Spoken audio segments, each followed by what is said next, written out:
ফরিদপুরের নগরকান্দায় কবরস্থানের জায়গা নিয়ে বিরোধের জেরে দুই পক্ষের সংঘর্ষে অন্তত 11 জন আহত হয়েছেন। শনিবার দুপুর 12:30টার দিকে উপজেলার তালমা ইউনিয়নের দক্ষিণ বিলনালিয়া গ্রামে এ ঘটনা ঘটে। স্থানীয় বাসিন্দাদের সঙ্গে কথা বলে জানা গেছে, দক্ষিণ বিলনালিয়া গ্রামের একটি কবরস্থানের মালিকানা নিয়ে ওই গ্রামের দুই পক্ষের মধ্যে বিরোধ চলে আসছিল। তাদের এক পক্ষের নেতৃত্ব দেন দক্ষিণ বিলনালিয়া গ্রামের বাসিন্দা উজ্জ্বল মাতাব্বর, অপর পক্ষের নেতৃত্ব দেন একই গ্রামের বলাই মাতুব্বর।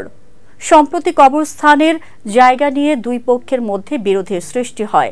জায়গা মাপামাপি করার পর বলাই মাতুব্বরের পক্ষ কবরস্থানের জায়গা পাওয়ার দাবি করে।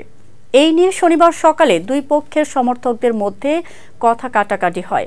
এক পর্যায়ে তারা দেশীয় অস্ত্র নিয়ে সংঘর্ষে জড়িয়ে পড়ে।